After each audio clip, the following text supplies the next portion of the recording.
നമസ്കാരം. പ്രൈം ഡിബേറ്റിലേക്ക് സ്വാഗതം. അയ്യപ്പ സംഗമത്തിൽ ശബരിമലയിലെ ആചാരങ്ങളുടെ ലംഘനം ഉണ്ടാകില്ലെന്ന് സർക്കാരിന്റെ ഉറപ്പ്. അതേസമയം ബിജെപിക്കും പരിവാർ സംഘടനകൾക്കും ക്ഷണമില്ല. രാഷ്ട്രീയ വിമുക്തമായിരിക്കണം അയ്യപ്പ സംഗമം എന്നാണ് NSSന്റെ നിലപാട്. ശബരിമലയിൽ യുവതീ പ്രവേശനത്തിനെതിരെ ആദ്യം രംഗത്തെത്തിയ NSS പമ്പയിലെ അയ്യപ്പ സംഗമത്തെ എതിർക്കാത്തതും ഈ വ്യവസ്ഥയിലാണ്. ശബരിമലയെ കച്ചവടവൽക്കരിക്കുന്നതാണ് അയ്യപ്പന്റെ പേരിലുള്ള കൂട്ടായ്മ എന്നാണ് BJPയുടെയും മറ്റ് ഹൈന്ദവ സംഘടനകളുടെയും ആരോപണം. സംഭാവന നൽകുന്നവർക്ക് സന്നിധാനത്ത് കിട്ടുന്ന ആനുകൂല്യങ്ങൾ അയ്യപ്പ സംഗമത്തിനുള്ള ഓഫറാണെന്നും ആരോപണം ഉയർന്നിട്ടുണ്ട്. കേന്ദ്രമന്ത്രിമാർക്ക് കൂടി ക്ഷണക്കത്തയച്ച് എല്ലാവരെയും ഉൾക്കൊള്ളുന്നുവെന്ന സന്ദേശം നൽകാൻ സർക്കാർ ശ്രമിക്കുമ്പോൾ നിക്ഷേപ സംഗമം യുവതീ പ്രവേശനത്തെ അനുകൂലിച്ചതിലെ പ്രായച്ചിത്തം ഇവ ചൂണ്ടിക്കാട്ടിയുള്ള എതിർ ശബ്ദങ്ങളെ പ്രതിരോധിക്കാൻ കഴിയുമോ? പ്രൈം ഡിബേറ്റ് ചർച്ച ചെയ്യുന്നു.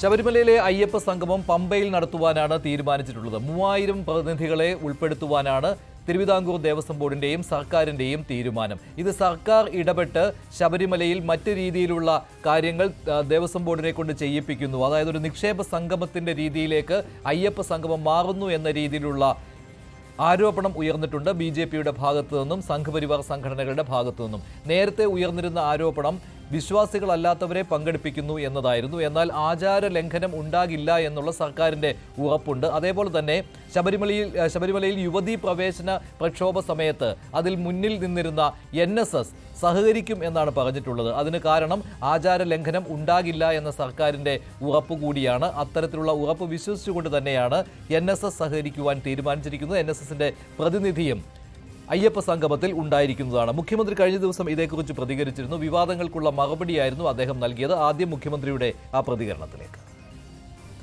തിരുവിതാംകൂർ ദേവസ്വം ബോർഡിന്റെ ജൂബിലി ആഘോഷത്തിന്റെ ഭാഗമായി അവര് നിശ്ചയിച്ചു ഒരു ആഗോള അയ്യപ്പ സംഗമം നടത്താമെന്നുള്ളത്. ഇതാണ് സംഭവിക്കുന്നത്. ആഗോള അയ്യപ്പ സംഗമത്തിന് നടത്തുന്നു എന്ന് പറഞ്ഞപ്പോൾ എല്ലായിടങ്ങളിലുള്ളവർക്ക് താല്പര്യമാണ്. കേരളത്തിലുള്ളവർക്ക് മാത്രമല്ല, കേരളത്തിന് പുറത്തുള്ളവർക്കും താല്പര്യമാണ്. അപ്പോൾ ഇതിനെ ഒരു രാഷ്ട്രീയമായി കാണേണ്ട ഒരു കാര്യമല്ല. ഇത് ആരാധനയുടെ ഭാഗമായി നടക്കുന്ന കാര്യമാണ്. ദേവസ്വം ബോർഡ് നടത്തട്ടെ. സർക്കാരിന്റെ ഒരു പരിപാടിയല്ലത്, ദേവസ്വം ബോർഡിന്റെ പരിപാടിയാണ്. ഇത്തരം കാര്യങ്ങൾക്കൊക്കെ സർക്കാർ സാധാരണഗതിയിലുള്ള സഹായങ്ങൾ ചെയ്യാറുണ്ട്. അതല്ലാതെ മറ്റൊരു കാര്യവും സർക്കാരിനതിലില്ല. അപ്പോൾ നല്ല നിലക്ക് ആ പരിപാടി നടക്കട്ടെ. പിന്നെ വിരട്ടലും കൊണ്ടൊന്നും പുറപ്പെടണ്ട കേട്ടോ. അതുകൊണ്ടൊന്നും പരിപാടി നടക്കാതിരിക്കൂല.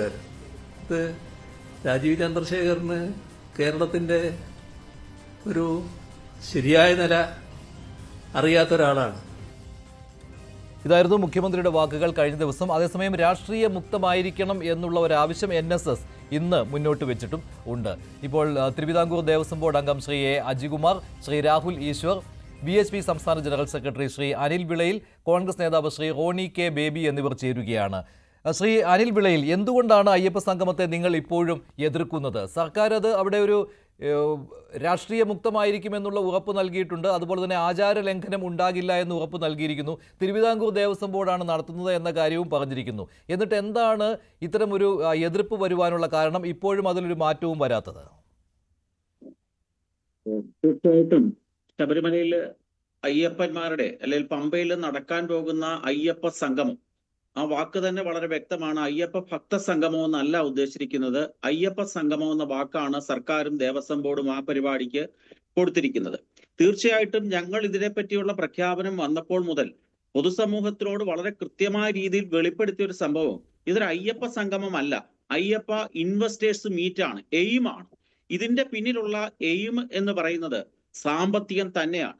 എപ്രകാരം അയ്യപ്പനെ വിറ്റുകൊണ്ട് പണം ഉണ്ടാക്കാനുള്ള ഗൂഢ താല്പര്യം തന്നെയാണ് ഇപ്രകാരം ദേവസ്വം ബോർഡിനും സംസ്ഥാന സർക്കാരിനും തോന്നിയിട്ടുള്ള ആശയം എന്ന് വളരെ വ്യക്തമാണല്ലോ.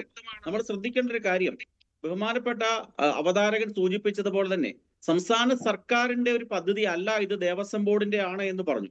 പക്ഷേ 27/9/2025 ലോക കേരള സഭയുടെ ഡയറക്ടർ ലോക കേരള സഭയിലെ അംഗങ്ങൾക്ക് അയച്ചൊരു കത്തുണ്ട്. 27/9/2025, ഏകദേശം 2 മാസങ്ങൾക്ക് മുമ്പ്, 1.5 മാസങ്ങൾക്ക് മുമ്പ്. അതിനകത്ത് 27/5 അല്ലേ?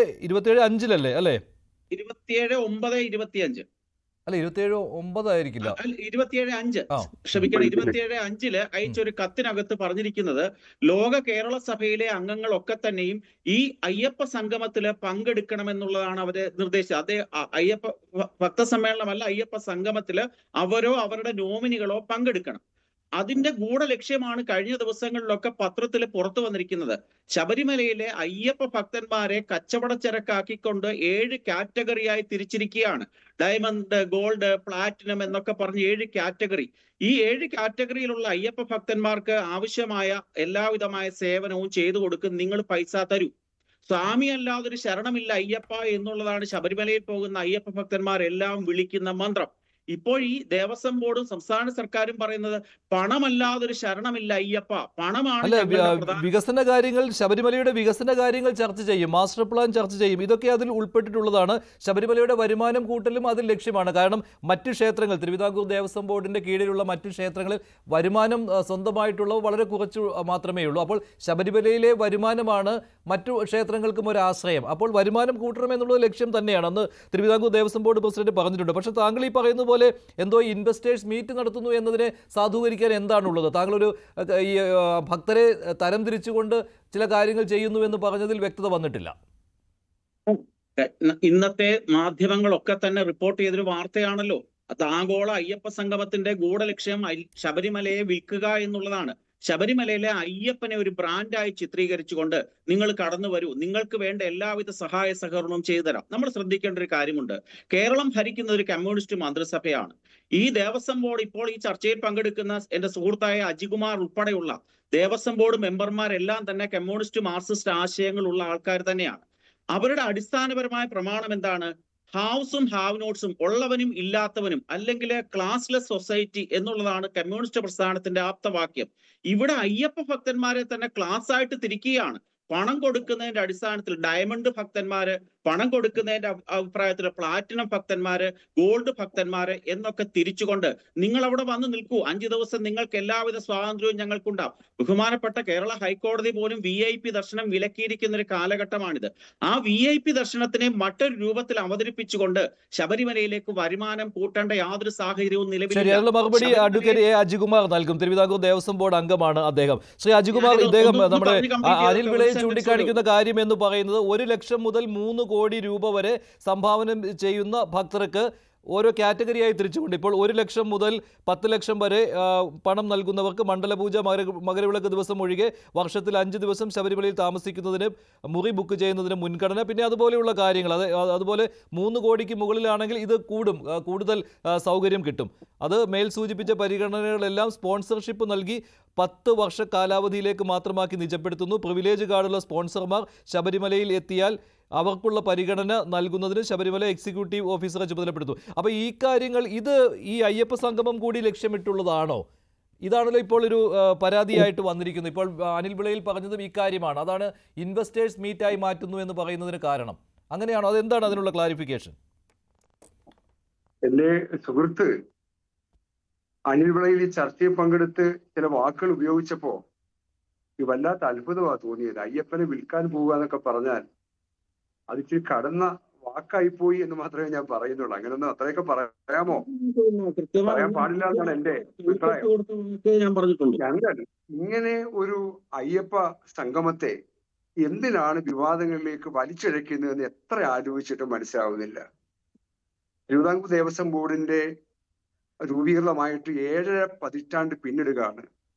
പ്ലാറ്റിനം ജൂബിലി ആഘോഷവുമായി ബന്ധപ്പെട്ട് ഒട്ടേറെ പരിപാടികൾ ഞങ്ങളുടെ ജില്ലകളിലെല്ലാം, അധികാരം വരുന്ന ജില്ലകളിലെല്ലാം ഞങ്ങൾ സംഘടിപ്പിച്ചു വരികയാണ്. ഒട്ടേറെ പുതുമയാർന്ന പരിപാടി. ഒരിക്കൽ നിലച്ചുപോയ പമ്പാ സംഗമം അടക്കം ഞങ്ങൾ വീണ്ടെടുത്തു കഴിഞ്ഞ വർഷം. കഴിഞ്ഞ വർഷത്തെ മണ്ഡല മകരവിളക്ക് കാലം ഏറ്റവും നന്നായി 60 ലക്ഷത്തോളം വരുന്ന ഭക്തർ തൊഴുതിറങ്ങിയത് എതിർക്കുന്ന പത്രങ്ങൾ പോലും അഭിനന്ദിച്ചുകൊണ്ട് എഡിറ്റോറിയൽ എഴുതി. അപ്പോൾ ഒട്ടേറെ കാര്യങ്ങൾ ചെയ്തു. അതിന്റെ ഒരു ഭാഗമായിട്ടാണ് 1250 ക്ഷേത്രങ്ങളുള്ള തിരുവിതാംകൂർ ദേവസ്വം ബോർഡിന്റെ ഏറ്റവും മഹത്തായ ക്ഷേത്രങ്ങൾ, ഏറ്റവും ശ്രദ്ധേയമായ ലോക പ്രശസ്തമായ ക്ഷേത്രമാണ് ശബരിമല. അതുകൊണ്ട് ഈ പ്ലാറ്റിനം ജൂബിലി ആഘോഷവുമായി ബന്ധപ്പെട്ട് ആഗോളതലത്തിലുള്ള അയ്യപ്പഭക്തന്മാരെ ഒന്ന് വിളിച്ചു ചേർക്കണം. അവർക്ക് പറയാനുള്ളതൊന്ന് കേൾക്കണം. ഞങ്ങൾക്ക് പറയാനുള്ളത് അവരോട് പറയണം. ആ കൂട്ടായ ഒരു യജ്ഞത്തിലൂടെ ഒരു ശബരിമലയെ ഒരു ആഗോള തീർത്ഥാടന കേന്ദ്രമാക്കി ഉയർത്തുക എന്ന ലക്ഷ്യം മാത്രമേ ഞങ്ങൾക്കുള്ളൂ. ഞങ്ങൾക്കൊരു യാതൊരു സങ്കുചിതമായ രാഷ്ട്രീയ ലക്ഷ്യവുമില്ല. തിരുവിതാംകൂർ ദേവസ്വം ബോർഡ് ഈ വിഷയം അജണ്ട വെച്ച് ചർച്ച ചെയ്തിട്ട് ഞങ്ങളെ കൊണ്ട് മാത്രം ചെയ്യാൻ കഴിയുന്ന ഒരു കാര്യമല്ല ഇത്.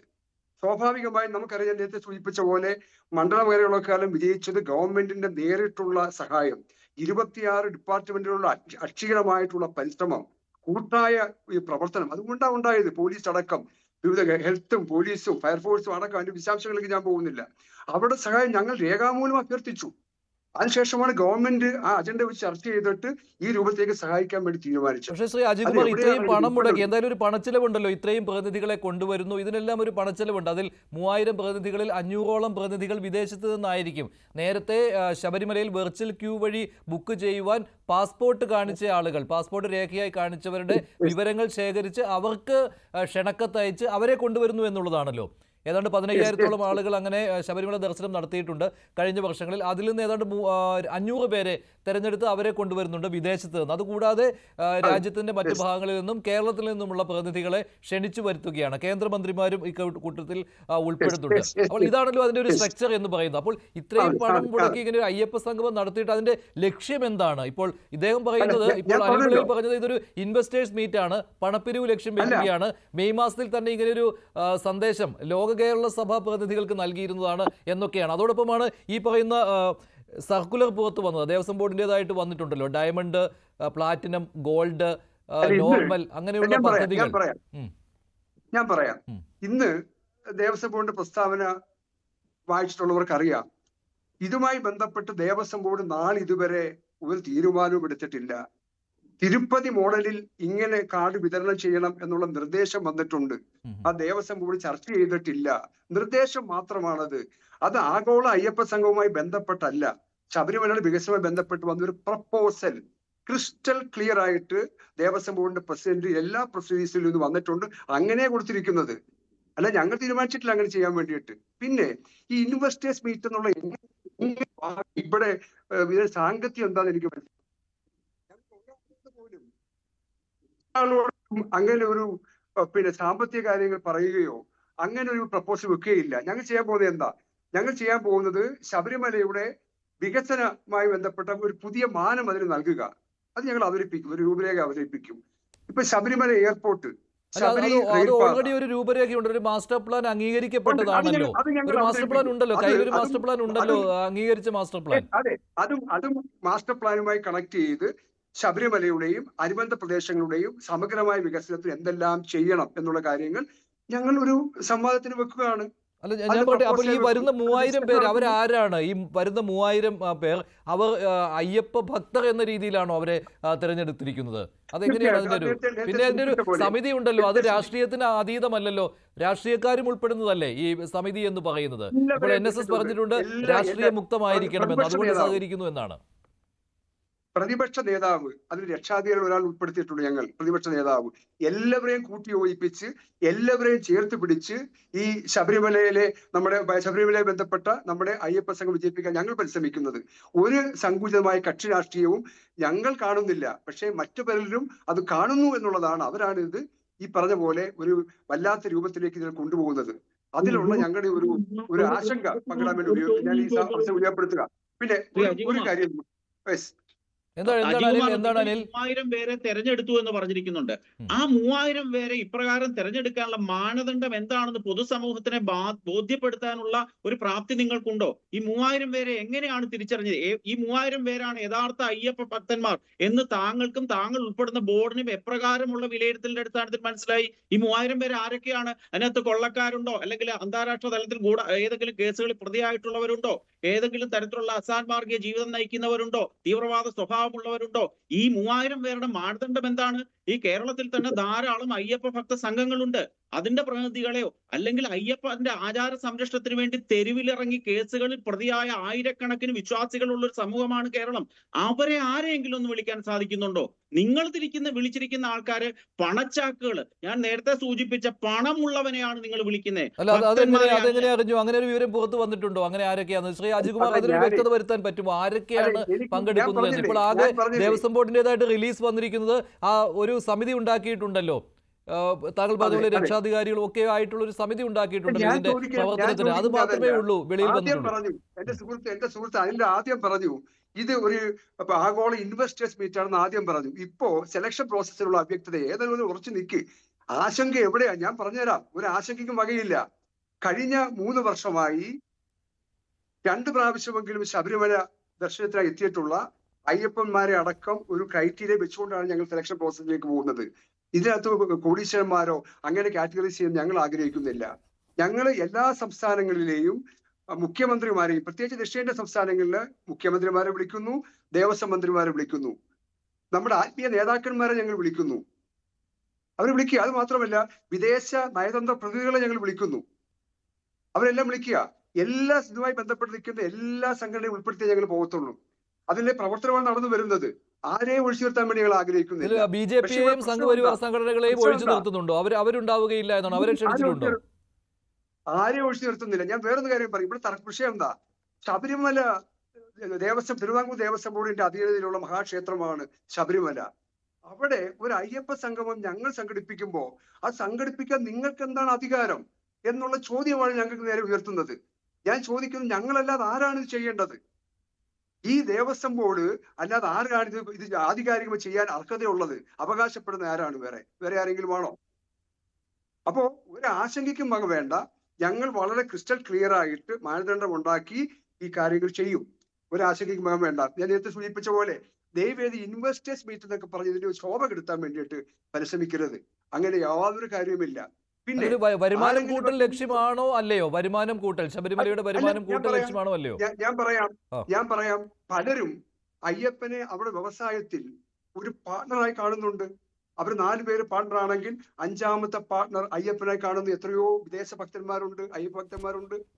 അവർ ഈ ശബരിമലയുടെ സമഗ്രമായ വികസനത്തിന് വേണ്ടി അവിടെ മനസ്സറിഞ്ഞ് അവരുടെ ഷെയർ നൽകാൻ സന്നദ്ധമാണ്. അവിടെ മുമ്പിൽ ഞങ്ങൾ പൊതുവായ കാര്യങ്ങൾ അവതരിപ്പിക്കും. അവർ സന്മനസ്സോടെ അയ്യപ്പ ഭക്തന്മാർ ഈ നാടിന്റെ വികസനത്തിന് വേണ്ടി, അല്ലെങ്കിൽ ശബരിമലയുടെയും പമ്പയുടെയും പരിസര പ്രദേശത്തിന്റെ വികസനത്തിന് വേണ്ടി തരുന്ന സംഭാവനകൾ സന്മനസ്സോടെ സ്വീകരിക്കും. അത് നിഷേധിക്കുന്നില്ലല്ലോ. അതാണോ അനിൽ ഈ ഇൻവെസ്റ്റേഴ്സ് മീറ്റ് ആണെന്ന് പറയാനുള്ള കാരണം? അത് നിഷേധിക്കുന്നില്ല എന്തായാലും ശ്രീ അജയ് കുമാർ. നേരത്തെ ദേവസ്വം ബോർഡ് പ്രസിഡന്റും പറഞ്ഞ കാര്യം ഞാൻ പറഞ്ഞു. അല്പം മുമ്പ് ഞാൻ പറഞ്ഞതാണ്, ശബരിമലയുടെ വരുമാനം കൂട്ടണം, അതും ലക്ഷ്യമാണെന്ന്. ഈ രീതിയിലുള്ളതിനെ നിങ്ങൾ എതിർക്കുന്നുണ്ടോ ഇപ്പോൾ അജയ് കുമാർ പറഞ്ഞതുപോലെ? എന്റെ സുഹൃത്തായ അജയ് കുമാർ പറഞ്ഞിരിക്കുന്ന കാര്യങ്ങൾക്കൊന്നും യാതൊരു വ്യക്തതയുമില്ലാണ് അദ്ദേഹം പറഞ്ഞിരിക്കുന്നത്. ഇത് സംസ്ഥാന സർക്കാർ അല്ലെങ്കിൽ ദേവസ്വം ബോർഡ്, ഈ 2 വിഭാഗത്തിലുള്ള ആൾക്കാർ ചേർന്നുകൊണ്ടാണ് ഈ അയ്യപ്പ സംഗമം നടത്തുന്നത്. ഞാൻ ആ വാക്ക് കൃത്യമായിട്ട് വീണ്ടും എടുത്തു പറയാണ്. അയ്യപ്പ ഭക്ത സംഗമം എന്ന വാക്ക് കൊടുക്കാൻ പോലും തയ്യാറാകാത്ത വ്യക്തികളാണ് ഈ ചർച്ചയിൽ ഇരുന്നുകൊണ്ട് ഇത്തരത്തിലുള്ള വാദങ്ങൾ നിരത്തുന്നത്. അയ്യപ്പ ഭക്ത സംഗമമാണ് ശരി. അയ്യപ്പ ഭക്തന്മാരോട് ഞങ്ങൾ ശബരിമലയുമായി ബന്ധപ്പെട്ട് ഇക്കാര്യങ്ങൾക്ക് നിങ്ങളുടെ സഹായം ആവശ്യമാണ് എന്ന് അഭ്യർത്ഥിക്കുകയാണെങ്കിൽ അയ്യപ്പ ഭക്ത സംഗമമാണ് നടക്കേണ്ടത്, അല്ലാതെ ഇത്തരത്തിലുള്ള സംഗമമല്ല. ഒന്ന് രണ്ട് ചെറിയ കാര്യങ്ങൾ. എന്താണ് അയ്യപ്പ ഭക്തർ? അത് തന്നെയാണല്ലോ അയ്യപ്പന്മാരെന്നാണല്ലോ നമ്മൾ പറയാറുള്ളത്. അല്ലെ, ഞാൻ പറയുന്നത് ഭഗവാനും ഭക്തനും ഓരോ പേര് വരുന്നത് അയ്യപ്പന്മാർ, സ്വാമിമാർ എന്നല്ലേ വിളിക്കുക. അതെ. പിന്നെ ഒരു വാക്ക് ഇനി ഞങ്ങൾക്ക് വേറെ കാര്യമുണ്ട്. ഇന്നത്തെ ഒരു വല്ലാത്ത ഒരു ലോക ചുറ്റുപാടിൽ എല്ലാ ജാതി മതസ്ഥർക്കും വരാനും തത്വമസി എന്ന് പറയുന്ന ഒരു വലിയ ഒരു ആശയം മുന്നോട്ട് വെക്കുന്ന മഹാക്ഷേത്രമാണ് ശബരിമല. അത് നീയാകുന്നു എന്ന് പറയുന്ന സന്ദേശം, അതിന് വലിയ കാലിക പ്രസക്തി ഉണ്ട്. ആ സന്ദേശം ലോകത്തിന് കൊടുക്കുക എന്നുള്ള ലക്ഷ്യം കൂടി ഞങ്ങൾ ഇത് പറയുന്നുണ്ട്. ഞങ്ങളുടെ ഈ ലക്ഷ്യത്തിലുണ്ട്. ഇതിനെ ഞാൻ നേരത്തെ സൂചിപ്പിച്ച പോലെ ഒരു ആഗോള ആത്മീയ തീർത്ഥാടന കേന്ദ്രമായി ഞങ്ങൾ മാറ്റുകയാണ്. പ്രിയപ്പെട്ട എന്റെ സുഹൃത്ത് അനിലടക്കമുള്ള സഹകരിക്കണം. ദയവേത് മുൻവിധി പാടില്ല. അനിലിന്റെ സംഘടനയും ക്ഷണിക്കുമോ? VHPയെയും ക്ഷണിക്കുമോ? VHPക്ക് ക്ഷണമുണ്ടോ? ഞങ്ങള് നേരത്തെ സൂചിപ്പിച്ച പോലെ ഇതുമായി ബന്ധപ്പെട്ട് നിൽക്കുന്ന എല്ലാവരെയും കൂട്ടി യോജിപ്പിക്കുക എന്നുള്ളതാണ് ദേവസ്വം ബോർഡ്. ഞാൻ പറഞ്ഞു കഴിഞ്ഞു. ആരെയും അകറ്റി നിർത്താൻ വേണ്ടിയിട്ടുള്ള യാതൊരു പരിശ്രമവും ഞങ്ങളുടെ ഭാഗത്തും ഉണ്ടാകത്തില്ല. ഞങ്ങൾക്ക് ഞങ്ങളുടെ പ്ലാറ്റിനം ജൂബിലിയുമായി ബന്ധപ്പെട്ട വിവിധ ആഘോഷങ്ങൾ നടന്നു വരികയാണ്, വിവിധ പരിപാടികൾ നടന്നു വരികയാണ്. ഇപ്പോ ക്ഷേത്രവുമായി ബന്ധപ്പെട്ട ദർശനം, ഭക്തസുഗതം ക്ഷേത്ര ദർശനം ഞങ്ങൾ നടപ്പാക്കിയ ഒരു പദ്ധതിയാണ്. ഒരു ഭക്തൻ വന്നാൽ അവന് ഒരു അഭയകേന്ദ്രമാണ്, ശരണകേന്ദ്രമാണ് ഇല്ലേ ഓരോ ക്ഷേത്രങ്ങളും. അതിനാവശ്യമായ പശ്ചാത്തല സൗകര്യം, ആത്മീയമായ പരിസരം ഉണ്ടാക്കാൻ വേണ്ടിയിട്ട് തുടങ്ങി. ദേവസ്വം ബോർഡിനെ കമ്പ്യൂട്ടറൈസ് ചെയ്യുന്നതുമായി ബന്ധപ്പെട്ട മുഴുവൻ വർക്കുകളും ഇതിനെ പൂർത്തീകരിക്കാൻ വരികയാണ്. ഒരു ചരിത്രപരമായ തീരുമാനമാണിത്. ഇപ്പം സവർണികാമൃതം എന്ന് പറഞ്ഞിട്ട് ഭഗവത്ഗീതയുടെ ദേവസ്വം ബോർഡ് നേരിട്ട് അതിന് പുതിയ ഭാഷ്യം സുധീർ കിടങ്ങൂരെ കൊണ്ട് അത് ചെയ്യിച്ചു കഴിഞ്ഞിരിക്കുന്നു. ഏറ്റവും അവസാനം ഭഗവത്ഗീത അല്ലെ, യുദ്ധ വിരാസത്തിന്റെ നിത്യസ്മാരകം എന്ന് പറഞ്ഞ് ഇന്ത്യയിലെ ഏറ്റവും പ്രസിദ്ധ സാഹിത്യകാരൻ ജ്ഞാനപീഠം പുരസ്കാരം നേടിയ ആളോട് സി രാധാകൃഷ്ണൻ അവർക്ക് സാഹിത്യകാരനെ കൊണ്ടാണ് ഞങ്ങൾ ആലുവയിൽ ഉദ്ഘാടനം ചെയ്യിച്ചത്. ഇങ്ങനെ എല്ലാത്തിലേക്കും ഞാൻ പോകുന്നില്ല. ജീവനക്കാർക്ക് സമ്പൂർണ്ണമായി ഇൻഷുറൻസ് പദ്ധതി ഏർപ്പെടുത്തി. ശബരിമലയിൽ വന്നൊരു ഭക്തന് അത്യാഹിതം ഉണ്ടായാൽ അവരെ സംരക്ഷിക്കാൻ ആവശ്യമായ പരിരക്ഷ ശബരിമല റിലീഫ് ഫണ്ട് ഉണ്ടാക്കി. അങ്ങനെ ഒട്ടേറെ പ്രവർത്തനങ്ങൾ കഴിഞ്ഞ 2 വർഷം നടപ്പാക്കി വരുന്നു. അതിന്റെ ഒരു പ്രത്യേക ഘട്ടത്തിലാണ് ശബരിമലയിൽ നമുക്ക് അതിന്റെ ഒരു ആഗോള അയ്യപ്പ സംഗമം നടത്തണമെന്ന് ഒരു നിർദ്ദേശം വന്നത്. ശരി. ഇപ്പോൾ റോണി കെ ബേബി കൂടിയുണ്ട്, കോൺഗ്രസ് നേതാവ്. ശ്രീ റോണി കെ ബേബി പ്രതിപക്ഷ നേതാവ് കൂടി ഇതിൽ രക്ഷാധികാരിയുടെ റോളിലുണ്ട്. കോൺഗ്രസിന്റെ ഒരു നിലപാട് ഇക്കാര്യത്തിൽ എന്താണ്? കോൺഗ്രസ് പക്ഷേ നിലപാട് പറഞ്ഞിരുന്നു. സംശയത്തോടു കൂടി തന്നെയാണ് നിങ്ങൾ വീക്ഷിക്കുന്നത് അയ്യപ്പ സംഗമത്തെ. പക്ഷേ BJPയും പരിവാർ സംഘടനകളും ഉന്നയിക്കുന്ന അതേ വാദമാണോ നിങ്ങൾക്കുമുള്ളത്? പിണറായി വിജയൻ സർക്കാരിന്റെ അയ്യപ്പ ഭക്തരോടുള്ള സ്നേഹവും ബഹുമാനവും ഒക്കെ കണ്ടിട്ട് സാക്ഷാൽ അയ്യപ്പസ്വാമി തന്നെ ഇപ്പോൾ അത്ഭുത പ്രദന്തനായി നിൽക്കുന്ന ഒരു കാഴ്ചപ്പാടാണ്, അല്ലെങ്കിൽ ഒരു കാഴ്ച നമ്മൾ കണ്ടുകൊണ്ടിരിക്കുന്നത്. ഇതിനകത്ത് ഞങ്ങളുടെ നിലപാട് എന്നുള്ളത് വളരെ വ്യക്തമാണ്. കാരണം സർക്കാരിന്റെ ഉദ്ദേശശുദ്ധി അതിനെ ഞങ്ങൾ സംശയത്തോടെ തന്നെയാണ് നോക്കിക്കാണുന്നത്. അത് കോൺഗ്രസ് മാത്രമല്ല, പിണറായി വിജയൻ സർക്കാരിന്റെ ശബരിമലയോടുള്ള സമീപനത്തെ, ആ ഉദ്ദേശശുദ്ധിയെ ഇന്ന് നോക്കിക്കാണുന്നത്. കാരണം ലോകമെമ്പാടുമുള്ള, കേരളത്തിൽ മാത്രമല്ല, ഇന്ത്യയിൽ മാത്രമല്ല, ലോകമെമ്പാടുമുള്ള കോടാനുകോടി അയ്യപ്പ ഭക്തരുടെ ഹൃദയത്തില് ആ മുറിവ് ഇപ്പോഴും അയച്ചു കളയാൻ വേണ്ടിയിട്ട് സർക്കാരിന് കഴിഞ്ഞിട്ടില്ല. സർക്കാരിന്റെ അയ്യപ്പ ഭക്തരോടുള്ള, ശബരിമലയോടുള്ള നിലപാട് എന്താണെന്നുള്ളത് വളരെ അസന്നിഗ്ധമായി ഇവിടെ ഏതാനും വർഷങ്ങൾക്ക് മുമ്പ് പിണറായി വിജയൻ സർക്കാർ കാണിച്ചു തന്നിട്ടുണ്ട്. ആ നിലപാടിൽ എന്തെങ്കിലും മാറ്റം വന്നതായി ഒന്നും ഇതുവരെ പൊതുസമൂഹത്തെ ബോധ്യപ്പെടുത്തുവാനായിട്ട് അവർക്ക് കഴിഞ്ഞിട്ടില്ല. നിലപാട് മാറ്റിയതല്ലേ പിന്നീടുള്ള തെരഞ്ഞെടുപ്പിൽ തിരിച്ചടി നേരിടുകയും അതിനുശേഷം ഓരോ വീടുകളിലും ചെന്ന് തന്നെ ഇതിന്മേലുള്ള എന്താണ് നിലപാട് എന്ന കാര്യം വിശദീകരിച്ചിട്ടുള്ളതുമല്ലേ ശ്രീ റോണി കെ ബേബി? അത് നമുക്ക് പൊതുസമൂഹത്തിനും വ്യക്തമാണല്ലോ. യുവതീ പ്രവേശനത്തിലുള്ള കടുംപിടുത്തം സർക്കാർ ഉപേക്ഷിച്ചിട്ടുണ്ട്. അങ്ങനെയെങ്കിൽ ഈ 2018 കേസുകളില് പ്രതികളായിട്ടുള്ള 1000-ഓളം ആളുകളുടെ 1000-ഓളം കേസുകളാണ് സർക്കാർ കേരളത്തിലെമ്പാടും ചുമത്തിയിട്ടുള്ളത്. ആ കേസുകളൊക്കെ പിൻവലിച്ച് നിരുപാധികം മാത്രം പറയാമോ? ഞങ്ങൾ ഒരു കണ്ടീഷൻ ഉപയോഗിക്കുക. ഈ സർക്കാരിന്റെ ഇതിലുള്ള ഉദ്ദേശശുദ്ധി ആത്മാർത്ഥതയുള്ളതാണെങ്കിൽ, സത്യസന്ധമായിട്ടുള്ളതാണെങ്കിൽ, അല്ലെങ്കിൽ ശബരിമലയുടെ നന്മയും ക്ഷേമവും മുന്നിൽ കണ്ടുകൊണ്ടാണെങ്കിൽ, ശബരിമലയിലേക്ക് എത്തുന്ന കോടാനുകോടി അയ്യപ്പ ഭക്തരുടെ നന്മ മാത്രമാണ് സർക്കാരിന് മുമ്പിലുള്ളതെങ്കിൽ, അയ്യപ്പ ദർശനം ലോകമെമ്പാടും എത്തിക്കുവാനാണ് സർക്കാർ ആത്മാർത്ഥമായി ആഗ്രഹിക്കുന്നതെങ്കിൽ, ആദ്യം ചെയ്യേണ്ടത് ആ കേസുകൾ പിൻവലിച്ച് അന്ന് ഈ അയ്യപ്പ ഭക്തിക്ക് വേണ്ടി, ആ അവിടുത്തെ ആചാരാനുഷ്ഠാനങ്ങൾ സംരക്ഷിക്കുവാൻ വേണ്ടി ജീവൻ വരെ കളയുവാൻ ത്യജിക്കുവാൻ തയ്യാറായി നിന്ന് ആ വിശ്വാസത്തിന് വേണ്ടി പോരാടിയ, അതിനുവേണ്ടി മുറിവേറ്റ ആളുകളോട് ആത്മാർത്ഥമായി ക്ഷമ ചോദിക്കണം. അതാണ് ഇവിടെ സർക്കാർ ആദ്യം ചെയ്യുന്നത്.